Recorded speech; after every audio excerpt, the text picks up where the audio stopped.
नमस्कार दोस्तों, पति पत्नी की जोड़ी स्वर्ग से बनती है या इस धरती में। आइए आज हम कथा के माध्यम से आपको बताना चाहेंगे कि पति पत्नी की जोड़ी स्वर्ग से बनती है या इसी धरती में। स्थित घने जंगल में एक मंदिर था जिसे नाग देवी मंदिर कहा जाता था। यह भी कहा जाता था कि वह नाग कन्या वास करती है और श्रापित है।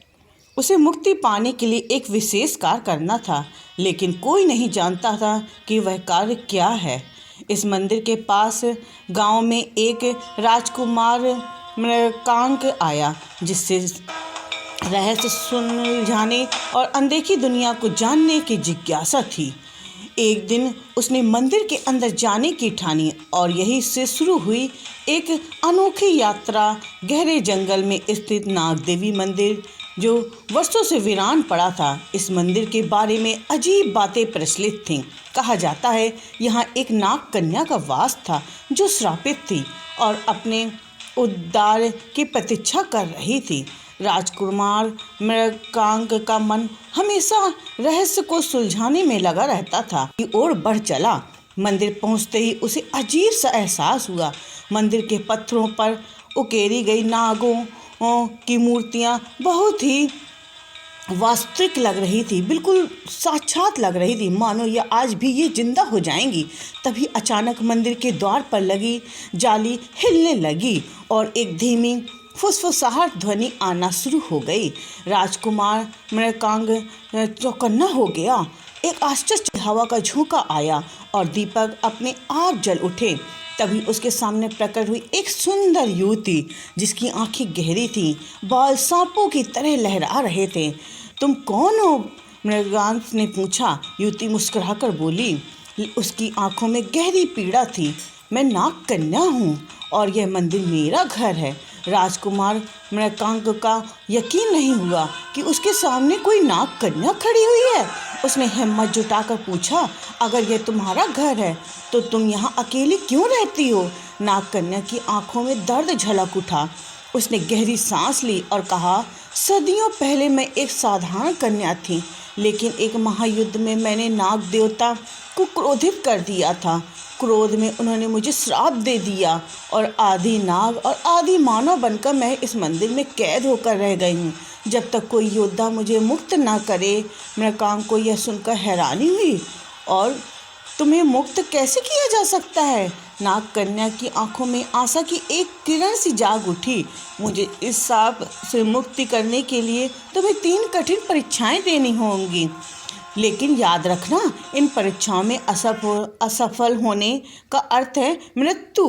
राजकुमार मृगांक के चेहरे में संकल्प स्पष्ट था। उसने कहा, मैं तैयार हूँ। नाग कन्या ने अपनी आंखें बंद की और मंदिर की दीवारों से एक विशाल काला नाग प्रकट हुआ। उसकी आंखों से आग जैसी लाल रोशनी निकल रही थी।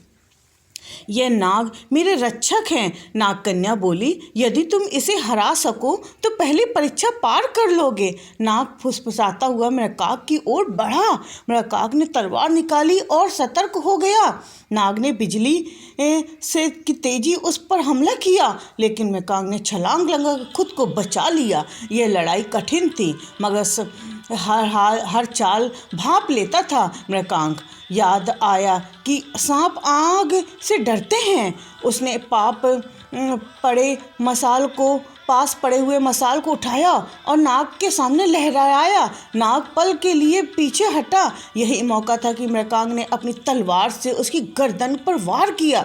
नाग धरती पर गिर पड़ा और धीरे धीरे धूल में बदल गया। नाग कन्या मुस्कुराई। तुमने पहली परीक्षा पास कर ली, लेकिन अगली परीक्षा इससे भी कठिन है। नाग कन्या ने मंदिर के पीछे हिस्से की ओर इशारा किया। वहाँ एक आग का पुल था जो उफलती लपटों से घिरा था। नाग कन्या ने कहा, लेकिन अगर तुम कर सको तो दूसरी परीक्षा पूरी हो जाएगी।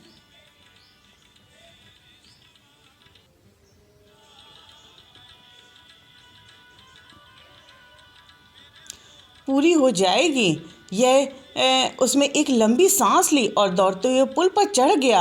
आग की लपट हर ओर भड़क रही थी। जरा सा संतुलन बिगड़ने पर खतरा था, लेकिन राजकुमार मृगांक बहुत ही साहसी था।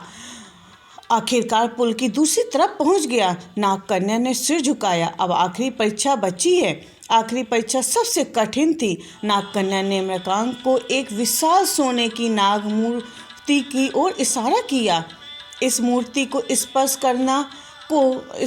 करना असंभव था। उसने कहा, जो भी इसे छूने की कोशिश करता है वह पत्थर का बन जाता है। मृगांक ने गौर से देखा। मूर्ति की चारों ओर कई लोग पत्थर की मूर्तियां थीं, लेकिन उसे याद आया कि पुरानी कहानियों में कहा जाता है कि सच्चे दिल वाले व्यक्ति की कोई सांप नहीं लगता है। मृगांक ने आंखें बंद कर ली और मन में विश्वास रखा और धीरे धीरे मूर्ति को छू लिया। एक तेज चमक उठी। मूर्ति कंपन करने लगी और मंदिर की दीवारों से नागों के चित्र जीवित हो गए।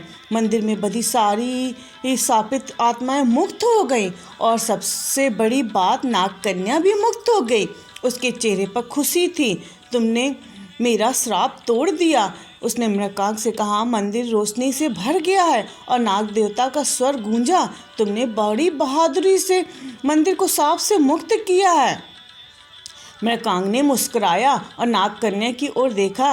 वे दोनों ही स्वतंत्र थे। सांप से मुक्त होने के बाद नागकन्या की आंखों में खुशी के आंसू आ गए, लेकिन उसके चेहरे पर हल्की चिंता भी मृगांक ने देखी। मुस्कुराकर पूछा, अब तो तुम आनंद हो, आज़ाद हो, और फिर उदास क्यों हो रही हो? नागकन्या ने गहरी सांस ली और कहा, मैं आज़ाद जरूर हूँ, लेकिन मेरी असली यात्रा अब शुरू होती है। मुझे नागलोक लौटना होगा। अचानक मंदिर के बीचों बीच जमीन कांपने लगी। वहाँ एक विशाल सुनहरी नाग प्रकट हुआ। उसकी आंखों का प्रकाश निकल रहा था। नागकन्या, तुम्हारी मुक्ति का समय आ गया है। नागलोक के दरवाजे खुले चुके हैं। नागकन्या ने मृगांक की ओर देखा और कहा, तुम मेरे साथ नागलोक चलोगी? मृगांक आश्चर्यचकित रह गया। यह एक दुनिया जो अब तक केवल लोक कथाओं से सुनी थी, वहाँ जाने का अवसर मिल रहा है। उसने बिना सोचे समझे कहा, हाँ, मैं तुम्हारे साथ चलूँगा। मृगांक और नागकन्या सुनहरी रोशनी में लपेटे पलक झपकते ही एक अलग सी लोक दुनिया में पहुँच गए। नागलोक चारों तरफ से विशाल महल था, जिसकी दीवारें चमचमाने नगीनों की तरह दिख रही थी। नाग देवताएं सुंदर मंदिर थे। वहाँ नागराज का सिंहासन दूर से दिखाई दे रहा था। नागकन्या ने बताया, यह नागों का शासन है। यहाँ पर खतरे ही खतरे हैं। मृगांक ने पूछा, कैसा खतरा? नागकन्या ने कहा, गंभीर स्वर से कहा, यह शक्तिशाली असुर नाग काल सर्प ने नागलोक को अधिकार करने की योजना बनाई है। तुम हमारी मदद कर सकते हो। मृगांक ने कहा, अगर नागलोक पर संकट है तो मैं तुम्हारी मदद जरूर करूँगा। राजा नागराज वासुकी ने मृगांक को देखा और कहा, तुम वही हो जिसने नागकन्या से मुक्त कराया है। तुम्हारी हिम्मत की परीक्षा अब असली युद्ध में होगी। तभी अचानक जमीन हिलने लगी। एक भयंकर आकाश में से काल सर्प प्रकट हो गया। एक विशाल नाग था, जिसकी आंखें लाल रंग की थीं और शरीर पर काली ज्वालाएं लपटे हो रही थीं। मृगांक, यही हमारी सबसे बड़ी परीक्षा है। मृगांक ने तलवार निकाली और बोला, मैं पीछे नहीं हटूंगा। अब नागलोक सबसे भयानक युद्ध शुरू होने वाला था। भयानक स्वर गूंज रहा था। नागलोक की धरती कांपने लगी। चारों तरफ भय अंधकार सा छा गया। कोई मुझसे टकरा नहीं सकता। मैं इस नागलोक का स्वामी हूँ। राज वासुकी ने अपनी शक्तिशाली गदा उठाई और गर्जना करते हुए बोले, जब हम जीवित हैं तो नागलोक पर कोई आँच नहीं आ सकती। मृगांक और नागकन्या ने दूसरी ओर देखा। अब यह युद्ध सिर्फ नागलोक का ही नहीं है, बल्कि उसकी नियति से भी जुड़ चुका है। मृगांक का युद्ध आसान नहीं था।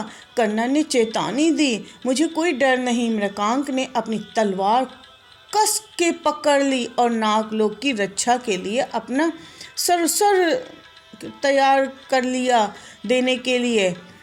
नागलोक आकाश में अंधकार छा गया। नाग देवता सेना अपने स्थान पर तैयार थी। मृगांक और नागकन्या सेनापति के रूप में खड़े थे। तभी तेज से गर्जना हुई। काल सर्प की सेना प्रकट हो गई और अस्त्रों से भरी थी। वह पीछे नहीं हटेगा। मृगांक ने तलवार उठाकर कहा कि दोनों सेनाएं एक दूसरे से टकरा गईं। मृगांक की तलवार बिजली की तरह चमक रही थी। उसने एक एक करके कई असुरों को परास्त कर दिया। नागकन्या ने अपनी दिव्य शक्तियां से शत्रुओं को रोकना शुरू कर दिया। तभी काल्प सर्प रोग खुद मैदान में उतर आया। उसकी आंखों में आग थी। वह गगनचुंबी जैसी ऊंचाइयों तक उठ रही थी। जमीन पर प्रहार किया जिससे नागलोक की धरती धड़क गई और काल सर्प गरजता हुआ जोरदार प्रहार किया। बाल बाल बच गया मृगांक, लेकिन झटके से दूर जा गिरा। नागकन्या ने चिंतित होकर उसे उठाया। मृगांक बहुत ही शक्तिशाली, बहुत ही बहादुर था। मृगांक ने ध्यान केंद्रित किया। तभी अचानक उसकी तलवार चमकने लगी और एक दिव्य चक्र उभर आया। नाग देवताओं ने मृगांक की शक्ति कई गुना बढ़ चुकी थी। काल्प सर्प तुम्हारा अंत समय आ गया है। मृगांक ने तलवार से वार किया, लेकिन काल्प सर्प ने अपनी काली शक्ति से उसे रोक लिया। यह युद्ध भयानक था। युद्ध के दौरान काल सर्प ने नागकन्या पर हमला कर दिया। उसने अपनी काली शक्ति से नागकन्या को जकड़ लिया और कोई मेरी राह में आएगा मैं उसे मिटा दूंगा। नागकन्या दर्द से कराह उठी। मृगांक ने देखा नागकन्या संकट में है। उसके भीतर कोई क्रोध उमड़ पड़ा। तूने नागलोक को कष्ट दिया है, मेरे मित्रों को घायल किया है, अब नागकन्या पर हमला कर रहा है। तेरा विनाश निश्चित है। मृगांक ने अपनी तलवार चलाई और काल सर्प को सिर पर वार किया। तलवार निकाली, दिव्य शक्ति से उसने जलाकर भस्म कर दिया। काल सर्प की मृत्यु के साथ नागलोक फिर से प्रकाश की ओर लौट गया। नागराज वासुकी ने कहा, तुमने बचा लिया मृगांक। अब तुमने हमारे योद्धा ही नहीं बल्कि देवताओं के समक्ष हो। परंतु नागकन्या गंभीर रूप से घायल थी। नागकन्या अंतिम सांसें ले रही थी। मृगांक ने दुखी होकर हाथ पकड़कर कहा, तुम हमें छोड़कर नहीं जा सकती हो। नागकन्या मुस्कुराई, मैंने अपना कर्तव्य निभाया मृगांक, अब मुझे मुक्त होने दो। नागराज वासुकी ने तब नागमणि को हाथ में ले लिया और कहा, यदि नागकन्या पुनर्जन्म लेना चाहे तो वह यह संभव है, परंतु उसे मानव रूप लेना। मृगांक ने तुरंत कहा, हाँ मैं चाहता हूँ नागकन्या फिर से जन्म ले। नागराज ने नागमणि की शक्ति से नागकन्या को पुनर्जीवित कर दिया, लेकिन अब वह एक साधारण स्त्री बन चुकी थी। मृगांक ने उसे सहारा दिया और कहा, अब यह कहानी सिर्फ नागलोक की नहीं बल्कि हमारी भी है। नागलोक अब सुरक्षित था। काल्प सर्प का अंत हो। नागराज वासुकी के सामने खड़े थे। नागराज वासुकी ने मुस्कुराते हुए कहा, नागलोक को तुमने बचाया है। यह तुम्हारा कर्तव्य ही नहीं तुम्हारा प्रेम भी था जो तुम्हें एक साथ ले आया। मृगांक ने नागकन्या की ओर देखा, मैं तुमसे एक सवाल पूछना चाहता हूँ। तुम मानव बन चुकी हो, क्या तुम मेरे साथ पूरी जिंदगी बिताने के लिए तैयार हो? नागकन्या की आंखों में आंसू आ गए। उसने मुस्कुरा कर कहा, मैंने अपनी पूरी जिंदगी नागलोक में के सांप से लड़ने में बिताई है, लेकिन अब यह सब मुक्त हो चुकी हूँ। मैं अपना जीवन तुम्हारे साथ ही बिताना चाहती हूँ।